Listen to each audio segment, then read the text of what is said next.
Dzień dobry. Dzisiaj prawdziwa gratka dla fanów modelarstwa.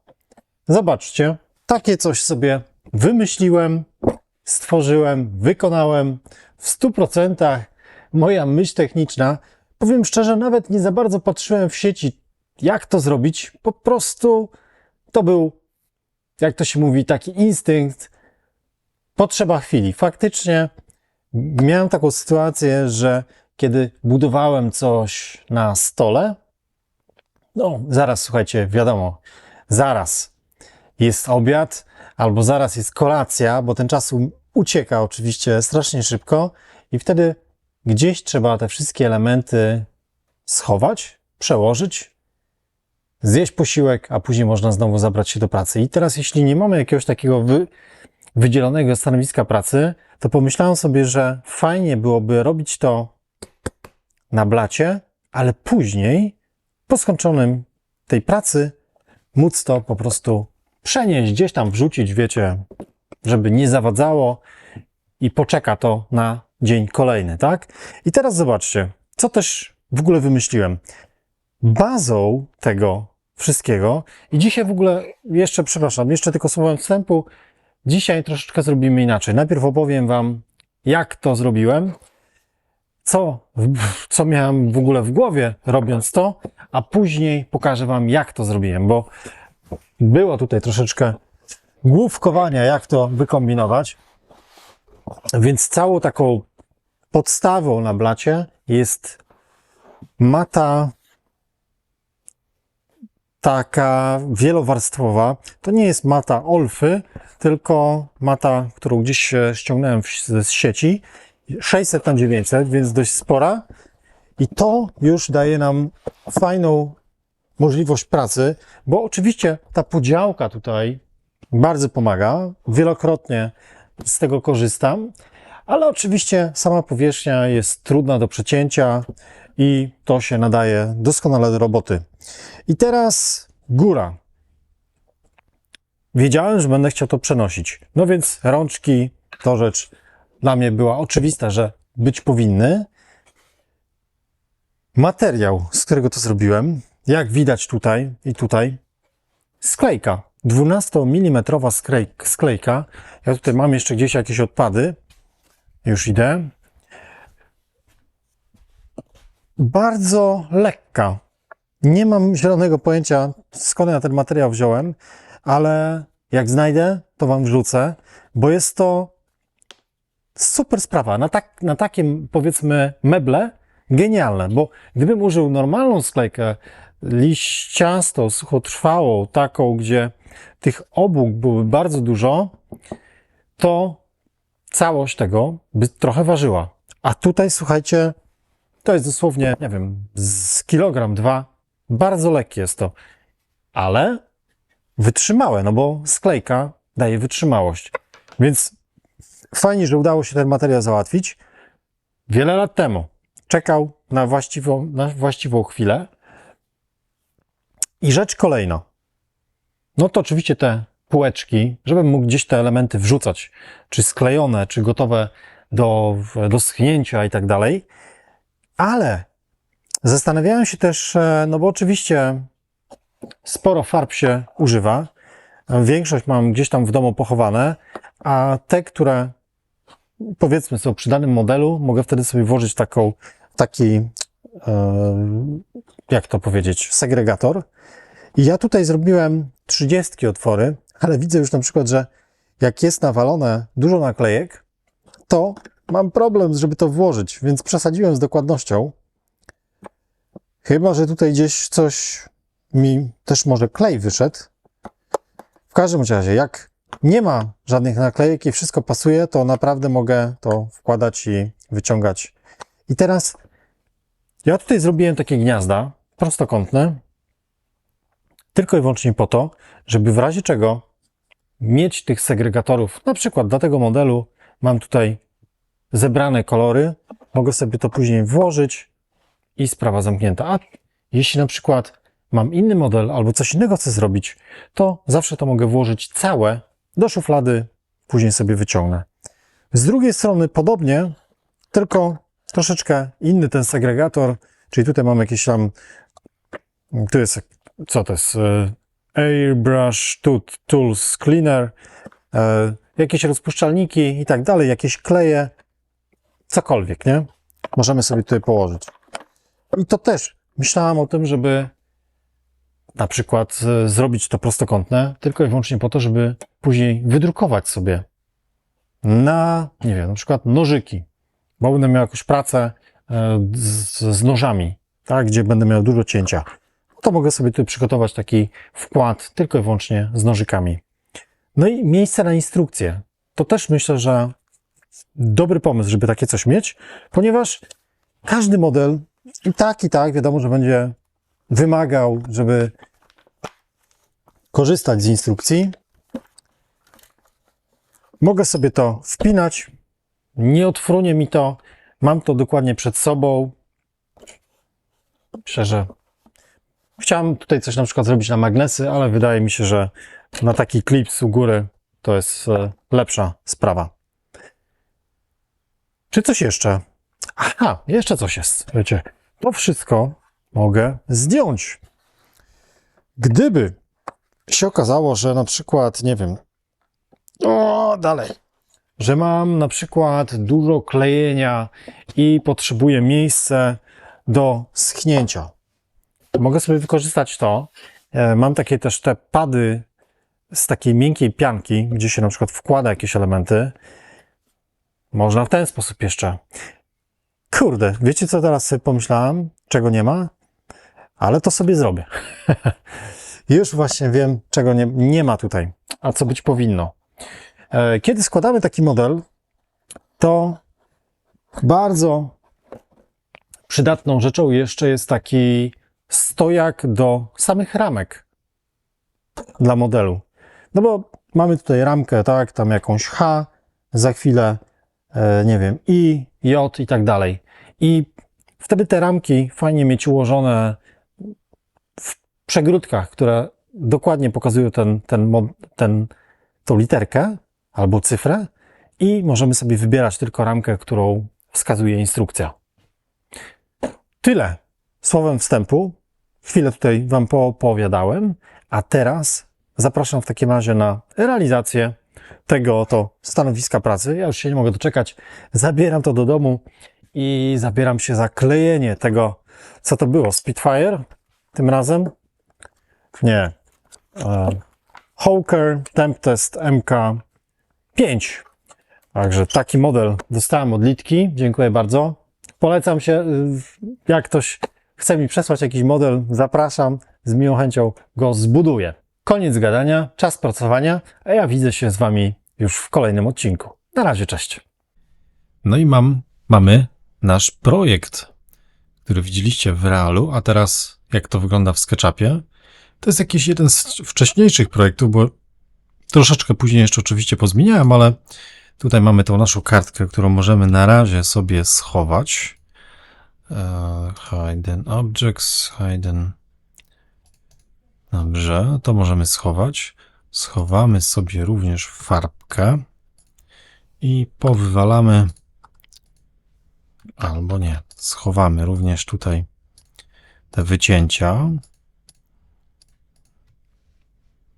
Tak. I teraz schowamy również naszą matę.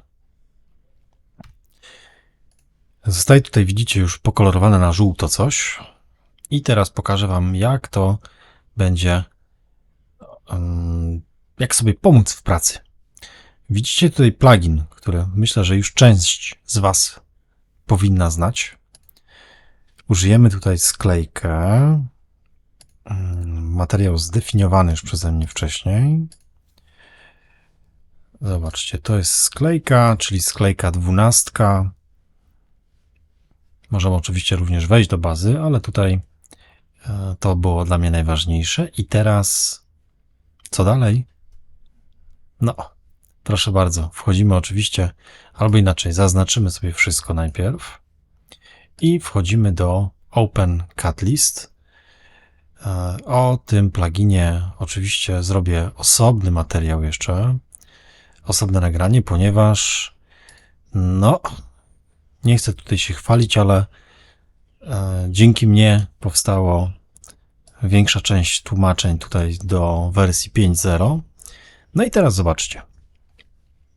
Generujemy sobie nasz... O, sklejka 20 też jest ciekawe. Podpora. Już patrzymy. Czyli ten element mamy tutaj sklejkę 20, faktycznie, a całość... Aha, dobra. Już patrzymy tutaj, z jakich materiałów jest to zrobione w takim razie. Tutaj mamy 15, tutaj mamy 15, tu mamy 15. Czyli co, tylko to jest 20?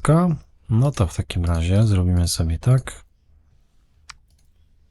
O 5 mm, żeby to była sklejka 15. I wydaje mi się, że to będzie wszystko. Więc zaznaczamy jeszcze raz, wchodzimy do OpenCAD lista, generuj, tadadam, proszę bardzo. Jest tutaj również sklejka 10 gdzieś użyta. No proszę, jeden top jest zrobiony z dychy. Tak, tutaj u góry. Widzicie ten. Więc tego też sobie na razie damy na 15, czyli 5 mm w dół. I teraz mamy już zunifikowane to wszystko. Wszystkie materiały są jednakowej grubości. Wchodzimy i to będzie wszystko zrobione z jednego materiału, tak? Wszystko się zgadza. I teraz pokażę wam jedną z ciekawostek, które tutaj zostało dodane już do 5. Wchodzimy w narysuj. Kolor materiału może zostać nieprzejrzysty z etykietami. Tak. Wzór jest ok. Kolor bez koloru. Długość mały. Kierunek wskaż, środek selekcji. Dobrze. Papier A4 z nagłówkiem. Wszystko pasuje. Generuj i mamy... Tada! Widzicie to? Proszę bardzo. Mamy tutaj piękny nie rozkrój, tylko widok rozstrzelony naszego całego rysunku. Możemy też, zobaczcie sobie tutaj. No, może to być taki rysunek. Nie musi być to wcale rozstrzelone. Możemy sobie powiększać.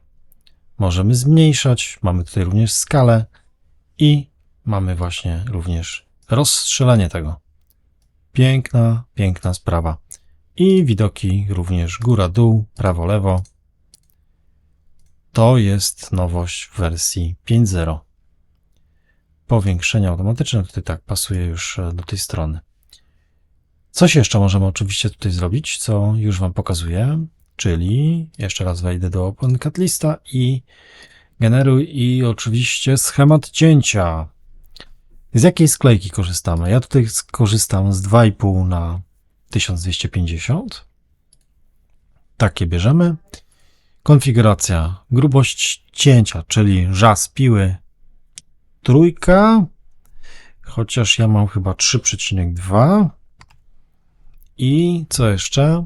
Rozmiar przycinania 10 mm, wszystko jest ok. Generuj i mamy, proszę bardzo, pięknie rozrysowane, zobaczcie, cały schemat cięcia na naszej formatce. Oczywiście również wszystkie części są opisane. Piękna sprawa, nie? I tak możemy już to drukować i zabierać się za pracę. Więc ruszamy do warsztatu. Od czego zaczniemy pracę w warsztacie? No oczywiście od przygotowania sprzętu, na którym to będziemy zasuwać. I tutaj, no, duża tarcza 400. To jest maks, co wchodzi tutaj w maszynę. No to daje 140 mm cięcia, więc spore zasięgi. No i materiał. No i zobaczcie tutaj duża formatka, ale zaraz cyk, jedną ręką, no właśnie, to jest ta właśnie sklejka magiczna. Bardzo, bardzo fajnie się w niej pracuje, bo jest oczywiście super lekka. Ale wytrzymałość oczywiście na to skręcanie, wypaczanie i tak dalej jest zachowane tak jak w każdej innej sklejce. No więc tutaj chwilę to oczywiście tniemy. Pamiętajcie również o swoim bezpieczeństwie, czyli jak widzicie okulary czy też nauszniki. No, latka lecą i kurde, trzeba jednak zwracać uwagę na to, co się robi i jak się robi, żeby cieszyć się tą pracą jak najdłużej. Cięcia wzdłużne, poprzeczne. Trochę tutaj tego trzeba porobić, ale oczywiście bazuje na tym rysunku, więc to jest akcja błysk.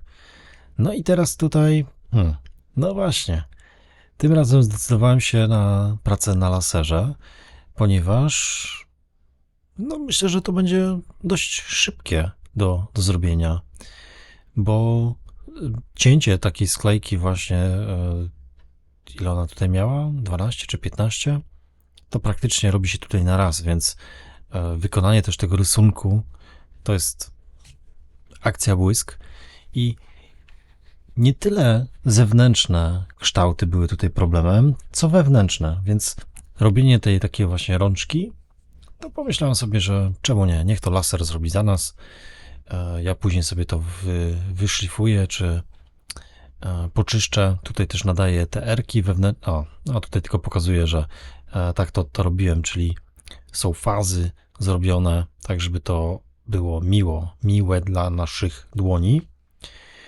No i próba poskładania tego na sucho. Ja tutaj dodałem chyba niecałe 2 mm prawo-lewo, przód-tył, więc ta mata wchodzi praktycznie na ścisk. Zdecydowałem się jednak, że dobra, jeszcze wyczyścimy sobie te przypalenie z lasera, więc szlifierka trzpieniowa, oscylacyjna, to idzie po prostu migiem. Ta sklejka jest faktycznie też dosyć miękka, jeśli chodzi o te warstwy, więc no, jakby szlifowanie czy praca z boku tego materiału to idzie strasznie szybko. Trzeba uważać nawet, żeby nie było za szybko. No i kwestia zabezpieczenia tego. Zależało mi na czasie. Mówię, no nie będę tutaj czekał 2-3 dni, żeby te warstwy mi poschły, więc no najszybszą znaną mi tutaj teraz metodą pracy jest stosowanie tego oleju utwardzanego UV, bo jestem w stanie w ciągu pół godziny zrobić 2-3 warstwy, słuchajcie, utwardzić już.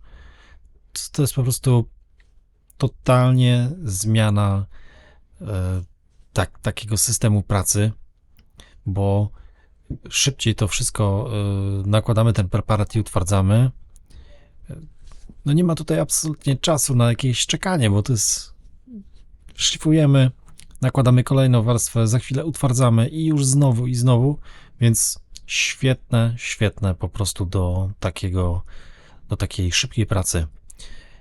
Oczywiście nie zapominamy tutaj o zbieraniu nadmiaru. To jest mega ważne, bo każdy nadmiar nam się utwardzi.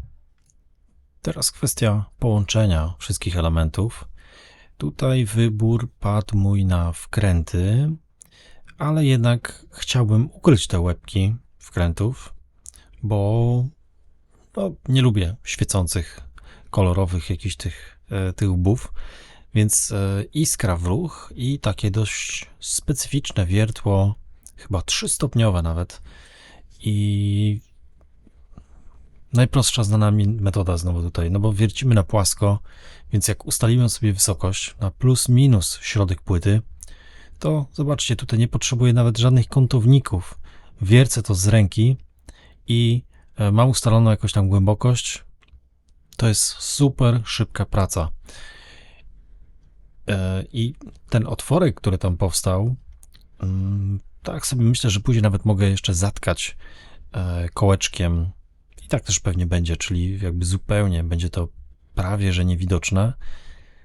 A chwilę tutaj spędziłem przy tym, no bo musimy to połączyć. No nie chciałbym absolutnie, że nie wyobrażam sobie takiej w ogóle sytuacji, że bym kiedyś to przenosił i coś by odpadło no to bym się chyba popłakał, nie? Ten model, nad którym spędziłem długie, długie godziny, że coś się połamie, zniszczy, no to załamka. Zostaje kwestia półki. No i właśnie, zobaczcie, tutaj jeszcze szlifierka, tym razem taśmowa i to jest, jak widzicie, super, super szybka praca, mega efektywny zbiór. No i co? Czas jeszcze zająć się tą górną częścią tego całego stojaka, czyli staram się tutaj wymyśleć, gdzie będzie ta książka i co wymyśliłem, zobaczcie, jak tutaj zrobić te otwory. No więc wyżynarka w rękę, wycinam dosłownie milimetr, 2 milimetry nadmiarowo te prostokąty i teraz trzeba to jakoś pięknie wyrównać, tak? Więc tutaj już nie chciałem używać lasera, żeby nie palić tych... Aha, nawet nie mógłbym użyć lasera, ponieważ to jest format tutaj 900 mm. Więc używam taki oto szablon. To są takie profile aluminiowe, które mogę sobie skręcić i one są zderzakiem, prowadzeniem dla łożysk frezu. Typowy frez do kopiowania. Przenosimy kształt tego szablonu na materiał i gotowe. Tutaj również jeszcze fazuję krawędzie, żeby to jakoś tam pasowało do tych rączek, żeby nie było jakoś takie bardzo kanciate. O, tutaj kamera. Takie są niestety przypadki, kiedy kamerę ustawiam, a później, kurczę, no człowiek się skupia na pracy i gdzieś tam ręką czy inną częścią ciała zasłoni to, co w danym momencie robi. No ale tutaj to samo, czyli podnosimy materiał trochę wyżej, żeby trafić wiertłem w plus minus środek tej sklejki. Skręcam to wszystko. Aha, a tutaj już nie chciałem tych wkrętów i zdecydowałem się, że tutaj przybiję dosłownie 4 chyba sztywty. Kwestia połączenia górnej półki z dolną. Tutaj zdecydowałem się jeszcze inaczej zrobić, czyli żeby nie wiercić zupełnie maszynowo. Dobra, chciałem pokazać, że jeśli nie macie iskry, jeśli nie macie jakichś tam specjalnych przyrządów, to jesteście w stanie to zrobić zupełnie z łapy. Wiercicie, wbijacie te kołeczki do przenoszenia, czy inaczej szablony do przenoszenia otworów, odbijacie to na dolnej części, wiercicie, wbijacie kołki i musi pasować. No nie ma siły. No chyba, że tak krzywo wywierciliście, że kołek na przykład po swojej długości by na przykład jakoś tam nie wchodził. No i kwestia szablonów do farb tutaj akurat, czyli mamy tutaj 30 otwory.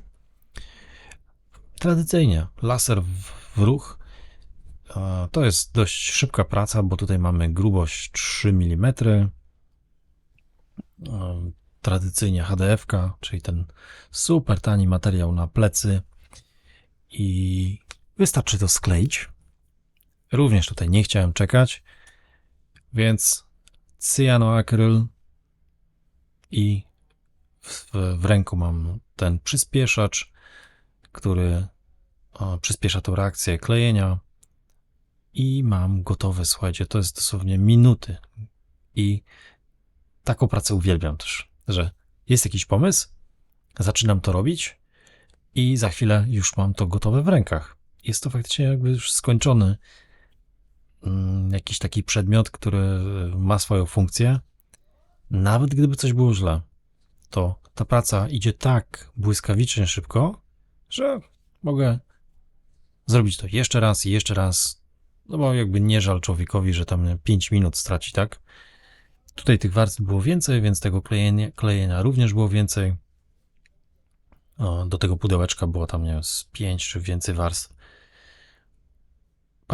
Pasuje. Temat prawie że zakończony. Zostanie jeszcze kwestia tego mocowania książki. Zastanawiałem się, czy tam nie robić jakiś slot, na przykład taki wycięty, żeby tą książkę umieszczać, czy na przykład na jakimś ramieniu tego nie zrobić, ale jednak stwierdziłem, że chyba większość instrukcji raczej powinno się zmieścić w formacie A4. Nie sądzę, żeby coś było większego, więc taka podkładka A4 spokojnie na to starczy i również zależało mi na tym, żeby nie było problemu z przewracaniem stron, czy też, że to będzie jakoś tam się, nie wiem, osuwać, więc jeśli to postawię na górnej części, będzie to stabilne, a ten klips u góry jestem w stanie również szybko odpinać i wyciągać czy przesuwać strony. Krótkie szlifowanie i możemy to wszystko sklejać, nie sklejać. Najpierw nakładam olej. Po co w ogóle się bawić z tym olejem? W sumie chodzi tutaj wyłącznie, słuchajcie, tylko o to, żeby jakiś kurz, tak, który będzie z biegiem czasu się tutaj nakładał na te elementy, żeby można było na mokro wziąć ściereczkę i ten kurz usunąć. No więc akcja błysk znowu, tak? Tutaj utwardzamy 2 warstwy. Się zdecydowałem, że nałożę na to wszystko i mogę to mocować, te podpory tego oparcia na książkę. Przykręcamy to, czy tutaj montuję to od spodu. Widzicie tam takie taśmy klejące, są naklejone tylko i wyłącznie po to, żeby nie rysować już na tym, czyli to mi daje jakby kąt prosty. Teraz mocuję tą podkładkę ze sklejki do tych nóżek z tyłu i temat finalnie zakończony.